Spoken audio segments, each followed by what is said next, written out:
Today's topic is plasma elementary concepts.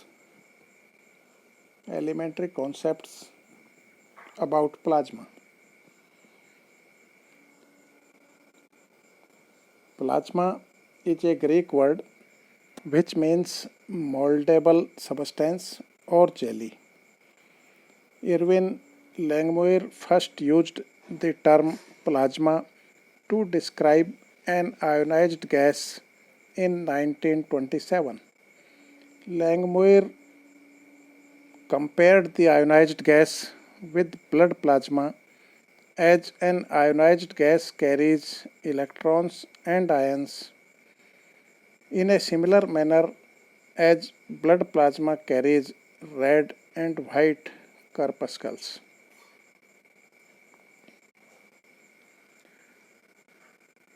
Occurrence of plasma in nature.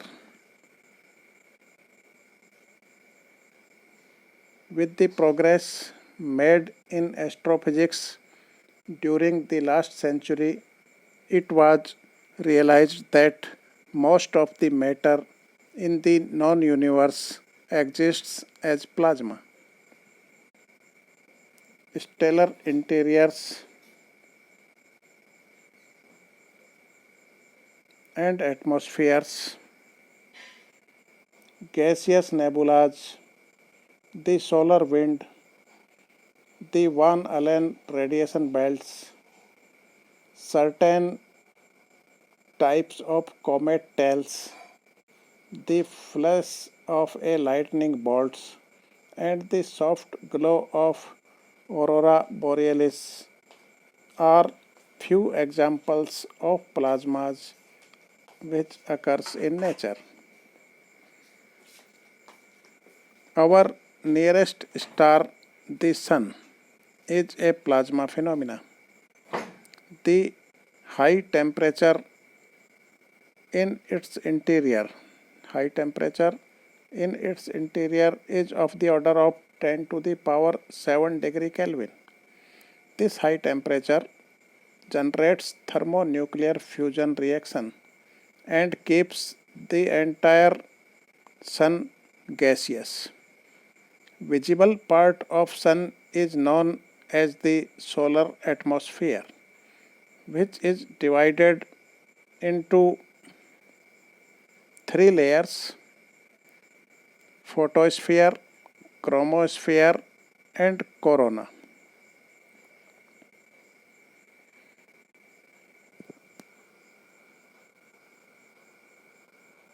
The atmosphere of Sun, solar atmosphere, is shown in this diagram.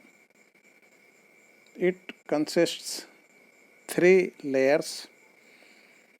Outermost layer is called corona. It is surrounded to chromosphere, and chromosphere is surrounded to photosphere. So this is the visible part of Sun, which we called solar atmosphere. Having these three layers, corona, chromosphere, and photosphere.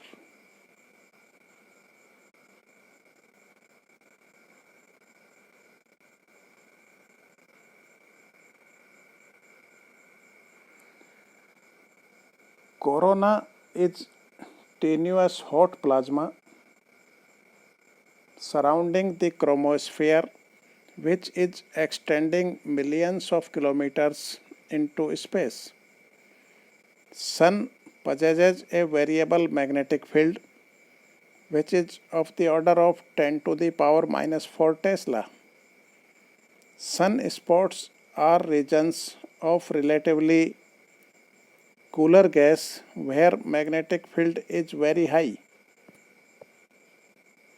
Sunspots are some regions which are relatively very cool and having very high magnetic field of the order of 0.1 Tesla.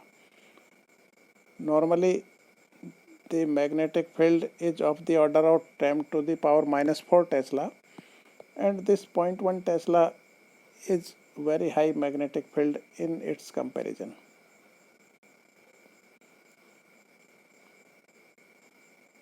So this is sun where plasma is present. Next is nebulas. Nebulas are interstellar clouds of dust, hydrogen, helium, and other ionized gases. Some of them form from the gas that is already in interstellar medium, while others are produced by stars. Interstellar medium means medium in between stars. There are several stars in the universe, and in between these stars we have these nebulas, which are interstellar clouds of dust, hydrogen, helium, and other ionized gases.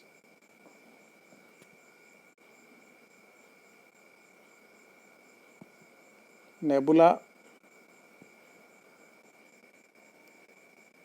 it is interstellar cloud of dust, hydrogen, helium, and other ionized gases in between the stars, in between the regions between some stars.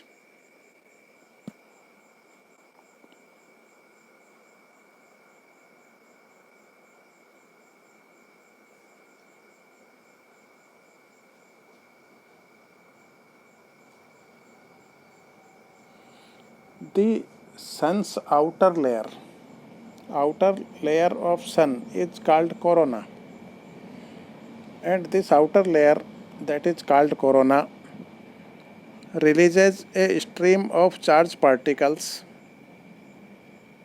as sun's gravity cannot hold on them, and this stream of charged particles is known as solar wind.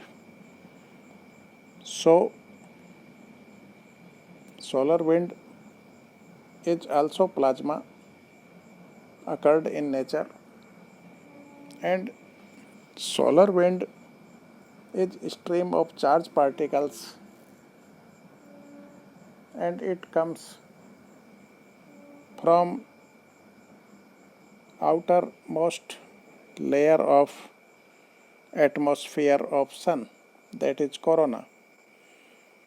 So corona releases a stream of charged particles, and which is known as solar wind. A zone of energetic charged particles originated from the solar wind and captured by a planet around it by its magnetic field is known as radiation belt. These solar winds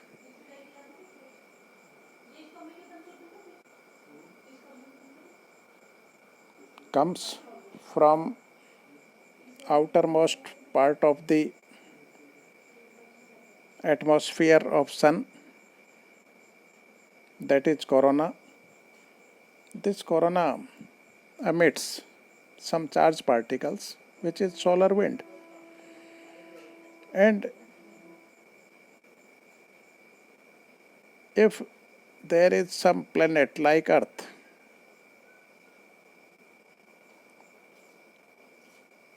there is magnetic field around it, and these charged particles of solar wind can be captured by the magnetic field of this planet like Earth. Then these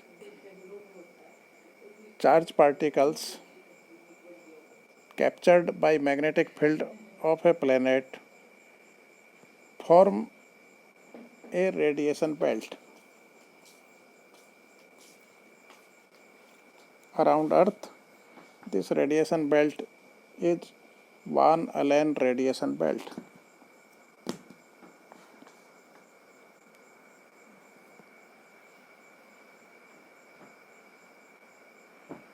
A zone of energetic charged particles originated from the solar wind and captured by a planet by its magnetic field is known as radiation belt. Two such belts that are located in the inner region of Earth's magnetosphere are known as Van Allen belts. In inner region of Earth's magnetosphere, two such regions are found which are known as Van Allen radiation belts. Another example of plasma occurring in nature is ionosphere. Ionosphere is a region of Earth's upper atmosphere from about 60 km to 1000 km altitude and form the inner edge of magnetosphere.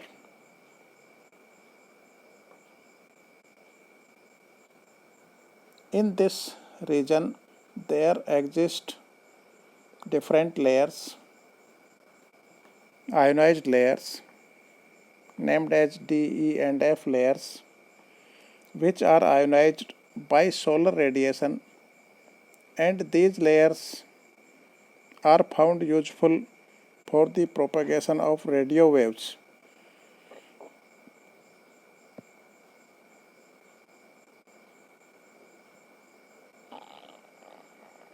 These layers around Earth are shown here, D, E and F layers. F layers are F1 and F2. These are the layers where ionized particles are present.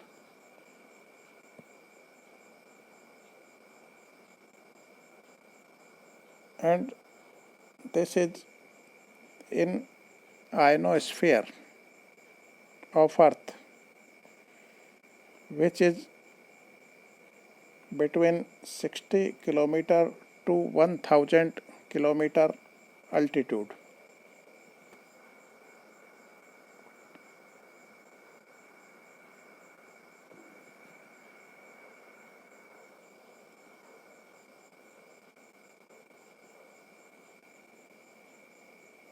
This ionosphere is found useful for the propagation of radio waves. It actually reflects the radio waves and send back to Earth. The bright dancing lights of the aurora are actually collisions between gaseous particles in the Earth's atmosphere with charged particles released from Sun's surface. The lights are seen above the magnetic poles of the northern and southern hemisphere.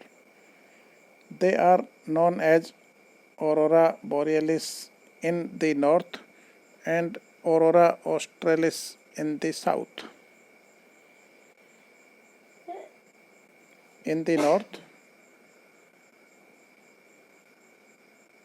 in the northern hemisphere, in the north we saw some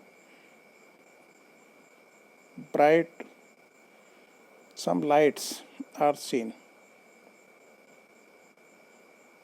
and these lights are due to collisions between gaseous particles in Earth's atmosphere with the charged particles released from Sun's surface.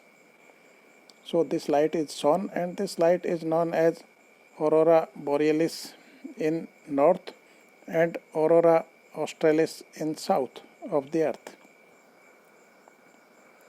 These are some examples of plasma occurring in nature.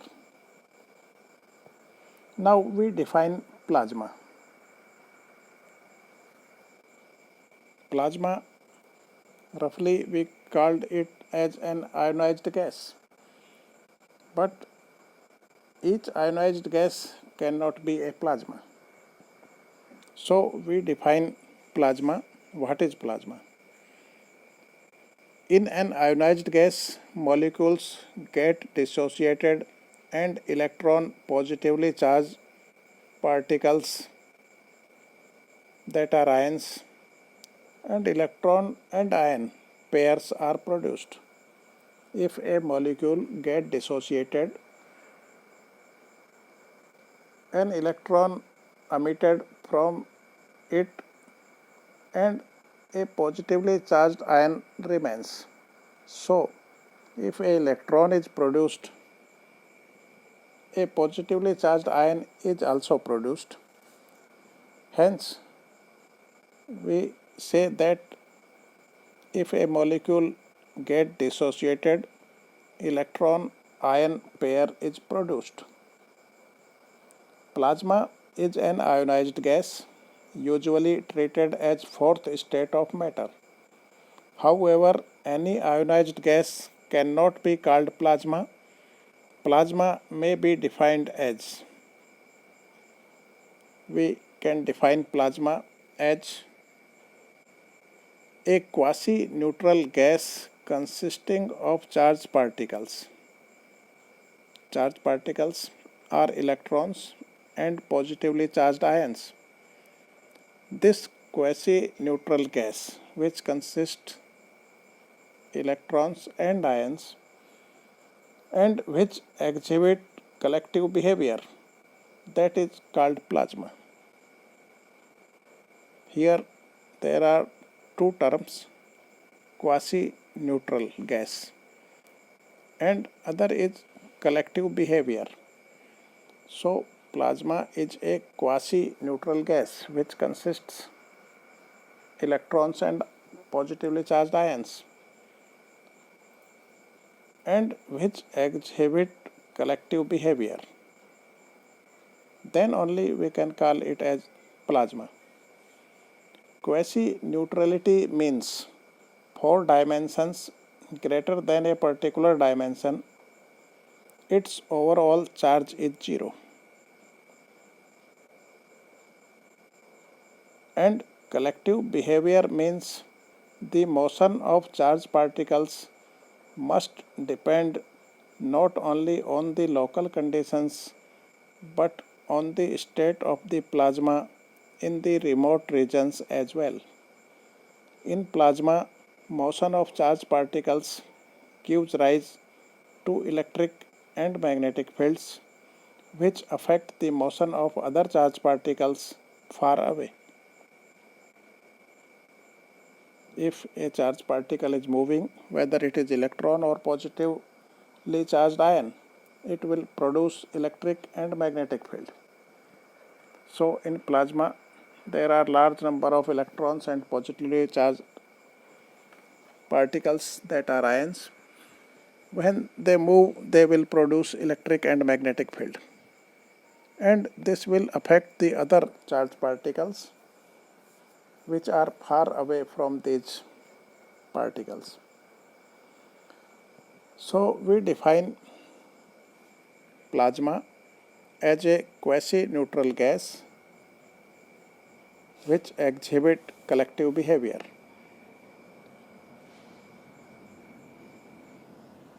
Now we define Debye shielding and Debye length. A fundamental characteristic of plasma is its ability to shield out electric potentials applied to it. Shielding distance is measured in terms of a quantity called the Debye length, and we write it as lambda d. D is for Debye. So Debye length is used to measure the shielding distance.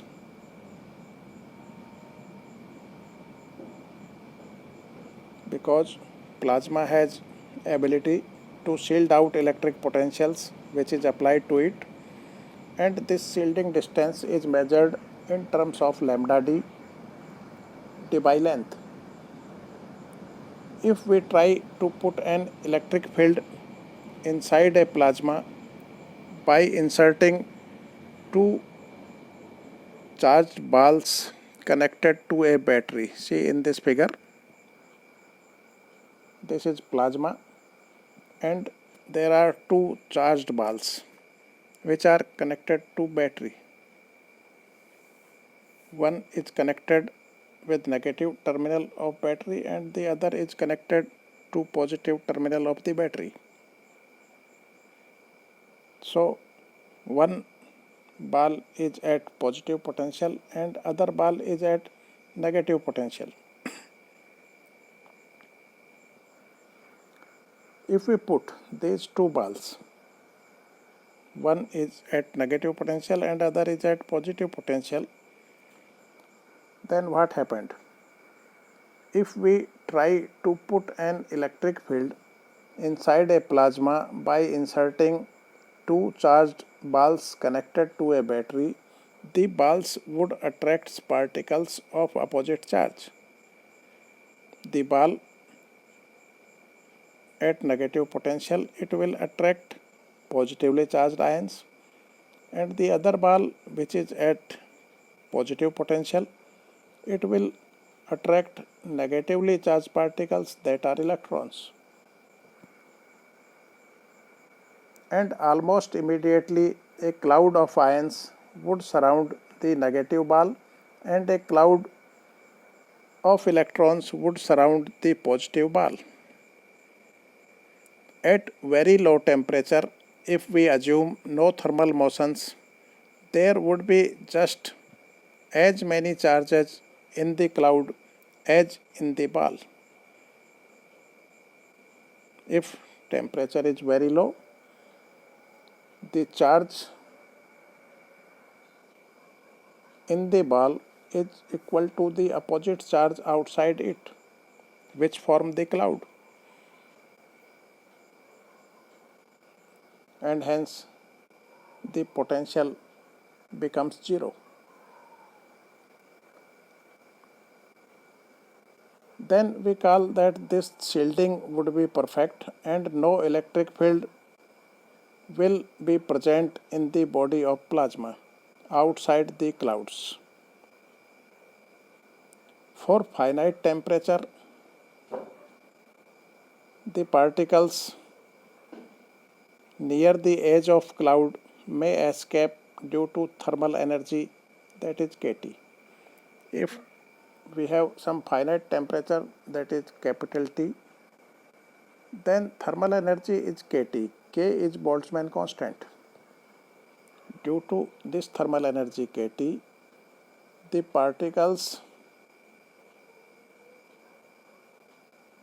charged particles of this cloud near the edge of the cloud may escape, and these may escape due to this thermal energy kT. Potentials of the order of kT upon E can leak into the plasma. This potential kT upon E comes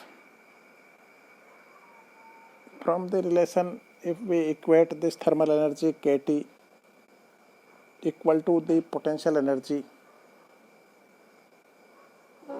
of electrons or positive ion having charge E.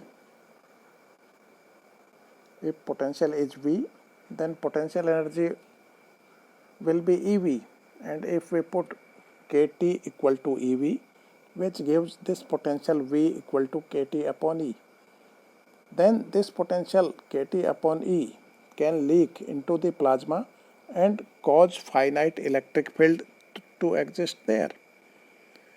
Let us compute the approximate thickness of such a charged cloud.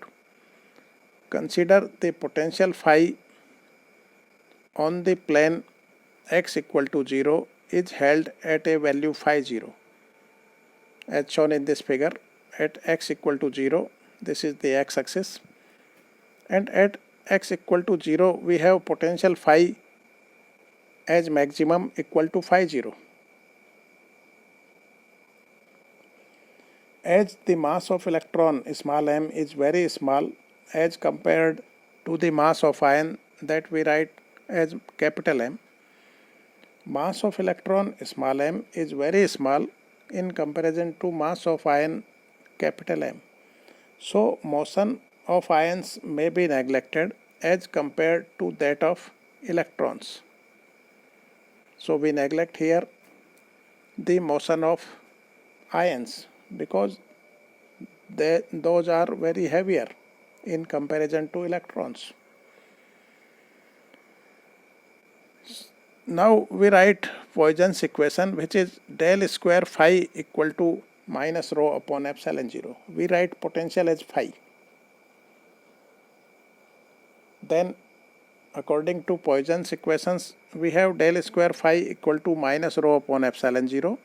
Rho is charge density and epsilon 0 is permittivity of free space. In one dimension it reduces to. In one dimension we can write del square as d2 by dx square along the direction of x-axis. In one dimension we write this Poisson equation as epsilon 0 d2 phi upon dx square. Epsilon 0 we bring from right hand side to left hand side and put del square equal to d2 by dx square. Then in right hand side we have minus rho, and rho is equal to E into Ni minus Ne. Rho is charge density.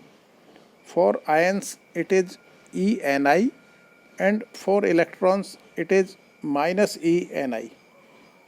For electrons it is negative because electrons have negative charge. So here Ni is for ions and Ne for electrons. It is Ni is called the ion density and Ne is called the electron density. Ni is ion density, it means it is the number of ions per unit volume, and Ne is electron density, it is the number of electrons per unit volume. And this charge density rho, we can write it as E into Ni minus Ne. E is charge on ion and minus E is charge on electron. So we have charge density as ENi minus ENe. E is taken common and inside the bracket we have Ni minus Ne. Now we neglect the motion of ions because they are much heavier in comparison with electrons. So we write Ni, which is ion density, as equal to N infinity, which is the density far away from the cloud. And for electrons we write Ne equal to N infinity e to the power E phi upon kTe. Motion of ions is neglected. We write Ni equal to N infinity, but density for electrons Ne is not equal to N infinity. It is N infinity e to the power E phi upon kTe.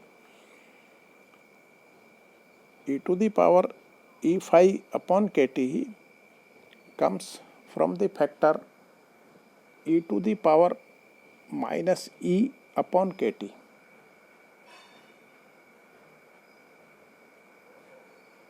Boltzmann's canonical distribution law. Probability of a particle having energy E at temperature T is proportional to e to the power minus E upon kT, where E is the energy and this energy capital E here is minus E phi. So Boltzmann canonical distribution law gives this factor e to the power minus capital E upon kT. Capital E is the energy of electron, which is minus small e into phi. If phi is the potential, then potential energy of electron will be minus E phi. Minus sign cancelled out, so it becomes e to the power E phi upon kT. kT is thermal energy of electron, Te is temperature of electron, K is Boltzmann constant. So kTe is thermal energy of electron.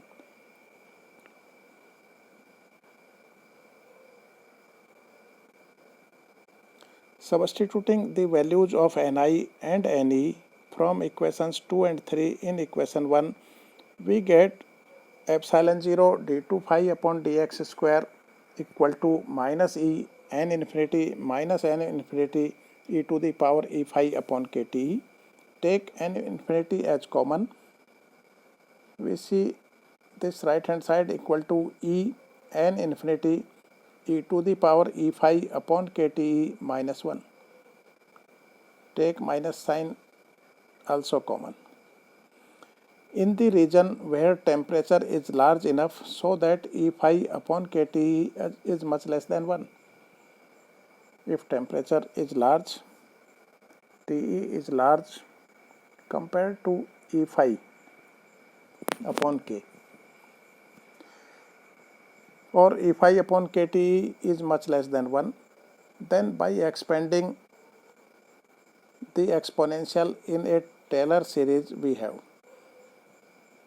If temperature is large, the term e to the power E phi upon kT, this exponent E phi upon kT is small, much smaller than 1. This can be expanded by using Taylor series expansion. E to the power x is equal to 1 plus x square upon factorial 2 and so on. And we neglect the square and other higher order terms because this E phi upon kT is much less than 1. If we neglect the square of this term and other higher order terms, this one is cancelled out because we have plus 1 and minus 1 in the bracket, and the term remains is only E phi upon kT inside the bracket. And we have the equation as epsilon 0 d2 phi upon dx square equal to E n infinity E phi upon kT. Bring epsilon 0 to right hand side.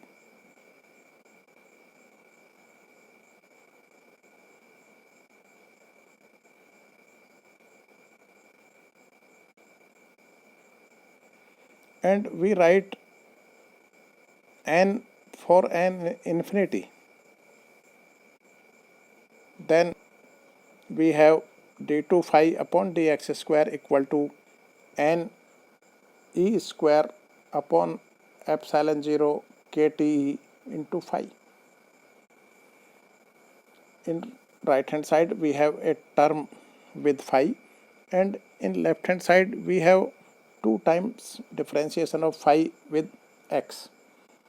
Solution of this equation gives phi as a function of x, and this is given as phi equal to phi 0 e to the power minus under root n e square upon epsilon 0 kT into x. Phi is function of x, and it is such kind of function of x. Phi equal to phi 0 e to the power minus under root n e square upon epsilon 0 kT into x. E to the power minus x with e to the power minus x. With x we have a term in under root which is the term with phi in right hand side. Now we define lambda d, Debye length, as this term as opposite of this term inside the under root. If we write opposite of this term inside under root as lambda d, or lambda d equal to under root epsilon 0 kte upon ne square, then this equation reduces to phi equal to phi 0 e to the power minus x upon lambda d. This quantity lambda d is called the Debye length, and it is a measure of shielding distance or thickness of cloud sheath. It is defined as the distance where potential becomes 1 upon E times its peak value. Peak value of potential is phi 0, which is at x equal to 0. We see from this relation, if we put x equal to 0, then e to the power 0 becomes 1 and phi becomes phi 0. So phi 0 is the peak value of phi, which is at x equal to 0, and if we put x equal to lambda d, then we have phi equal to phi 0 e to the power minus 1, which means phi is equal to phi 0 into 1 upon e. It means that lambda d is equal to x. Lambda d is equal to that distance at which potential phi becomes 1 upon E times maximum potential phi 0. In this way, we can define this quantity lambda d, which is Debye length, and it is a measure of shielding distance.